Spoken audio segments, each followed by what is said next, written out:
Hey, creative writing. All right, so this lesson is for Monday, April 13th, 2020, and we are talking about one of the most important components of creative writing, which is characterization. I'm going to break down what makes a strong character, and then you will have a writing prompt, sort of, but it's going to be more of like a creation development thing versus a story. Okay? So, characterization. The most important thing to make sure that you're doing when you are developing characters is that they are recognizable people. So, they have to have character traits and flaws and personalities that are recognizable. Even if they're fantastical in some way, a fantasy character, there still has to be emotions and things that are recognizable in order for someone to connect with them.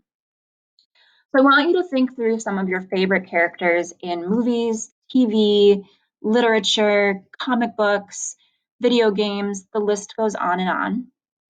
Think about the characters that are popping into your head, and I want you to think about why you like them.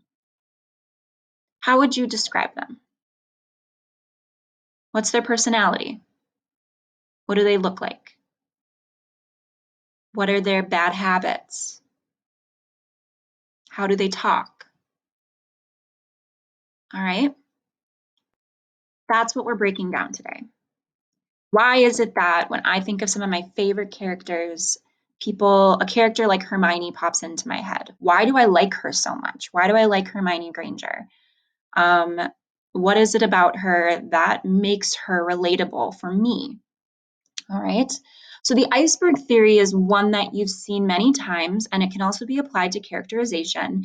And the idea is that what we see on the surface of a character um, is so little in comparison to what they bring to the story through dialogue and their actions.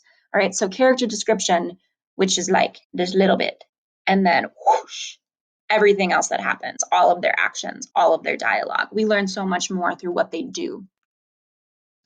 So there's two different types of characters. One is a flat character and one is a round character. They both serve value in a story, but when it comes to a protagonist or an antagonist, your main characters, you want them to be as round as possible. And a round character is better than a flat character because flat characters are stereotypical and can be boring if they become the majority of a story. Flat characters are sweet old ladies, evil step parents, horrible bosses, peppy cheerleaders, noble farmers, powerful presidents, strict teachers. There is no arc to them. There can be an arc to them, but only if you get past the stereotypical character, right? So, does this person change at all? Even if they're changing into a worser person, all right, that's still a change, that's still round. So it's okay for characters to be flat if they're serving as supporting characters in a novel or a sounding board for the main character. They're just there to get the action moving, but they don't necessarily have to change. If you had an entire story full of round characters, you're going to be exhausted and your reader is going to be exhausted. Okay, so you want some flat characters to just be there to show off your main character. To create a round character, you have to use the following building blocks. First of all, their name. How does a name like Jake differ from a name like Archer? What are the implications that that name brings? I'm not saying Jake is a bad name, it's a lovely name. Okay, but there is depth and symbolism that can come from a name. So, like the names Holly Golightly, Senator Underwood, Walter White, Voldemort. Okay, these names have power and meaning behind them, in addition to just working for the character. So, think about a name. Okay, maybe it's a name that you wish you had. Maybe it's a name that is Latin for something else. Play with it.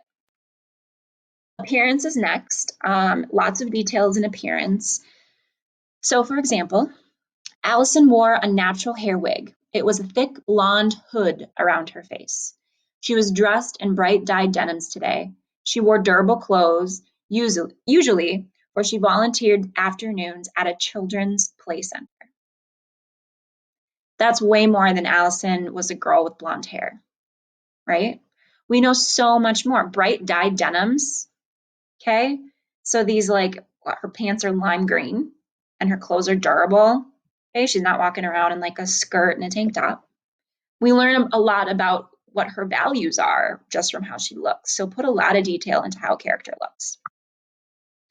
Dialogue, which we'll do an entire lesson in a few days on dialogue, which is one of my favorite things to write personally. According to Stephen King on Writing, which is that book I showed you yesterday or on Thursday, what people say often conveys their character to others in ways of which they, the speakers, are completely unaware. Some of our favorite characters, it's what they say versus how they look or what they do that makes them so great or funny or witty or smart, okay, interesting, whatever words you want to use. For instance, we have Johnny Depp here playing Captain Jack Sparrow. The way that he speaks and moves and articulates everything creates this character that has become so beloved in cinema. If he just talked normal and said normal things, would he be as memorable? I don't think so. Actions, of course. Characters can either take action or an event can happen to them under which they must react. All right. And sometimes that also determines what we think about that character. Are they proactive or are they always reactive? Walter White, for instance, from Breaking Bad, is at first a very reactive character. He gets diagnosed with cancer and he has to solve that problem. However, he quickly takes control and starts making things happen. And that's what makes him so interesting and makes him such a rounded character. Thoughts, feelings, memories, and imagination. This is all going to be depending on the point of view of your story. If we're not first person or third person omniscient, we're not necessarily going to be in the head of the character. So it's important that you demonstrate those thoughts, feelings, and memories elsewhere. Sometimes thoughts reveal more than actions or are very different. I think that happens all the time, right? Like, I might be smiling at someone and thinking something entirely different, okay? So make sure that happens in your stories too. One of the most powerful tools is characterization through combination. See what happens when you put familiar characters into groups. Stories often rise when two characters who don't belong together must inhabit the scene together. So then what? For instance, we have Jesse here with Walter White. That creates this crazy dynamic that these two people aren't supposed to be friends. They're not supposed to be working together. We would never pair them together, but it works somehow. And it creates dialogue and character development that we wouldn't otherwise see. So who's your character going to be friends with? Maybe somebody that we don't expect and they start to get to know them and they really like them.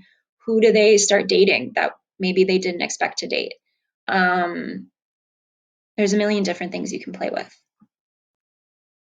For example, if two sisters, one who is loving and slow and dim-witted and never left home, and another who is ambitious and articulate and beautiful, come into the same room as their mother must choose who to pay attention to. The characters and their actions determine plot and conflict. So much more is learned. That mother's interaction with the daughters changes the whole story. So always ask yourself these questions. Tony Soprano, one of my favorite characters of all time. What does my character want? What are they afraid of? What are they hiding? What are they ashamed of? What is one strength? What is one weakness? We're going so much further than what is their hair color, what is their job, what are they wearing, what is their dad's name. These develop characters that are relatable and feel like human beings. So this is going to be your assignment for today. I'm going to introduce you to a character development packet that I find really awesome. And then you're going to develop one character for 10 minutes using the questions provided. You're putting this into your journal, and you'll be using this information, this character that you're creating later in a writing prompt. So the prompt, or the packet, excuse me, the characterization packet, if I can get my mouse to work, there we go. I posted this to the assignment on Classroom. If you want to print it out because you have a printer, great. If not, you can easily just jot down these notes in your journal, your digital journal. So don't worry about that. Things like name, age, where do they live are in here. And then you start diving into what has disappointed this person. What is he or she proud of? Physical appearance. What does this person dream about? So you don't have to answer all the questions. I want you to do this for 10 minutes. So get as far as you can and answer the questions that interest you, or even go past this packet if that's more entertaining for you. That's your assignment. Tomorrow we're going to be learning about details. All right. Okay. I think, yes, that's all I have for you today. All right. Until tomorrow.